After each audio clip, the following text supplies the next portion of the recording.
بسم اللہ والحمد للہ والصلاة والسلام علی رسول اللہ وبعد۔ ایک ساتھی نے سوال کیا ہے کہ کیا حج اور عمرہ ہم زندگی میں بار بار کر سکتے ہیں، یا حج اور عمرہ صرف زندگی میں ایک ہی بار کرنا چاہیے؟ اور جو کچھ لوگوں کو دیکھا جاتا ہے کہ وہ ایک ہی سفر میں جا کے بار بار عمرہ کرتے ہیں، تو اس کی کیا شریعت میں حیثیت ہے؟ تو اس بارے میں گزارش ہے کہ اللہ تعالیٰ نے ہمارے اوپر حج زندگی میں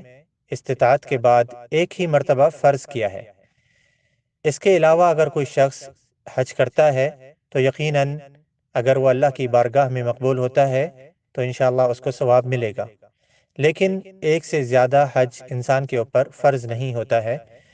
بلکہ وہ تطوع ہوتا ہے، سنت ہوتا ہے، مستحب ہوتا ہے، اور اس کا اجر انسان کو حج کرنے والے کو ملتا ہے۔ اسی طرح عمرے کے بارے میں نبی کریم صلی اللہ علیہ وسلم کی حدیث ہے کہ العمرۃ الی العمرۃ کفارۃ لما بینہما، کہ ایک عمرے کے بعد دوسرا عمرہ کرنا یہ دونوں عمرے کے درمیان کے مرحلے کے گناہوں کو مٹانے کا سبب بنتا ہے۔ تو اس حدیث سے معلوم ہو رہا ہے کہ ہمیں ایک عمرے کے بعد دوبارہ عمرہ کرنا چاہیے تاکہ ہمارے دوسرے عمرے سے پہلے والے گناہ جو پہلے عمرے کے بعد کے ہیں وہ سب معاف کر دیے جائیں، اللہ تعالیٰ ان کی مغفرت فرما دے۔ لیکن علماء کرام نے یہ بات ذکر کری ہے کہ ہمیں اس چیز کا خیال رکھنا چاہیے کہ اگر رش بہت زیادہ ہے تو پھر ہم ایک عمرے پر اکتفا کریں، یا پھر کسی ایسے ٹائم پر عمرہ کریں جب رش زیادہ نہ ہو، یعنی کہ جس کی وجہ سے ہمیں بھی مشقت نہ ہو اور ہماری وجہ سے دوسرے لوگوں کو بھی مشقت نہ ہو۔ جیسا کہ دیکھا جاتا ہے لوگ آتے ہیں عمرے کے ویزے پر اور پھر وہ ایک ہی سفر میں ایک ہی وقت میں کئی کئی عمرے کرتے ہیں، عمرہ کر کے نکلے، بال کٹوائے اور پھر فوراً ٹیکسی لے کر کے وہ حدود حرم سے باہر چلے گئے اور واپس آئے اور اسی ٹائم پر دوبارہ عمرہ کرتے ہیں۔ تو اس طریقے سے علماء کرام نے ذکر فرمایا ہے کہ یہ مناسب نہیں ہے، صحابہ کرام کی یہ روش نہیں تھی کہ وہ ایک ہی سفر میں ایک ہی وقت میں ایک ہی دن بار بار عمرہ کرتے ہوں۔ علماء کرام نے اس بات کی اجازت بالکل دی ہے کہ آپ بار بار عمرے کریں، لیکن اس میں یہ خیال رکھنا ہے کہ ہماری طرف سے کسی اور کو نقصان نہ پہنچے، ہم کسی کے سبب نہ بنیں کہ وہ ہماری وجہ سے عمرہ نہ کر سکے، ہم کسی کے لیے رش پیدا نہ کریں۔ اسی طریقے سے امام احمد بن حنبل رحمۃ اللہ علیہ سے ملتا ہے، فرماتے ہیں لا يعتمر الا اذا حمم رأسه،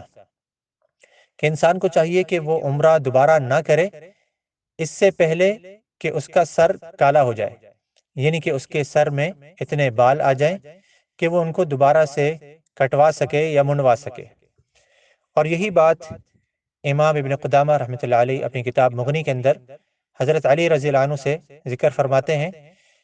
کہ آپ نے فرمایا فی کل شہر مرہ، ہر مہینے میں ایک مرتبہ کریں۔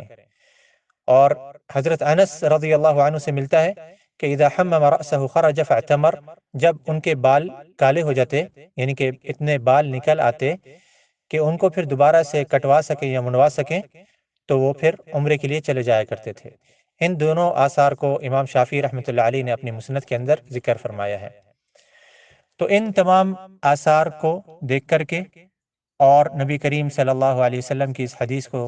دیکھتے ہوئے جس میں آپ صلی اللہ علیہ وسلم نے ترغیب دلائی ہے ہمیں عمرے کے بعد دوسرا عمرہ کرنے کی، یہ خلاصہ معلوم ہوتا ہے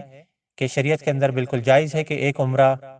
کریں، پھر اس کے بعد دوسرا عمرہ کریں، تیسرا عمرہ کریں، زندگی میں کئی عمرے کریں، لیکن ہمیں یہ چاہیے کہ ایک تو ہماری وجہ سے کسی کو نقصان نہ ہو، ہم کسی کے لیے یہ سبب نہ بنے کہ وہ رش کی وجہ سے، ہمارے رش کرنے کی وجہ سے عمرہ نہ کر سکے، اور نہ اپنے آپ کو مشقت میں ڈالیں۔ جیسا کہ میں نے ذکر کرا کہ ایک ہی وقت میں لوگ ایک ہی دن کے اندر تین تین عمرے، چار چار عمرے بھی کرتے ہیں، تو یہ طریقہ کار مناسب نہیں ہے۔ تو بہتر یہ ہے کہ انسان کو انتظار کرنا چاہیے کہ جب اس کے اتنے بال نکل آئیں کہ اس کے بعد وہ ان کو کٹوا سکے، عمرے کے بعد دوبارہ سے وہ ان کو کٹوا سکے یا پھر منڈوا سکے، تو پھر وہ عمرے کے لیے جائے، اس سے پہلے دوبارہ وہ عمرے کے لیے نہ جائے۔ اللہ تعالیٰ سے دعا ہے کہ اللہ تعالیٰ ہماری ہر قسم کی عبادتوں کو اپنی بارگاہ میں قبول فرمائے۔ وآخر دعوانا الحمد للہ رب العالمین۔ والسلام علیکم ورحمۃ اللہ۔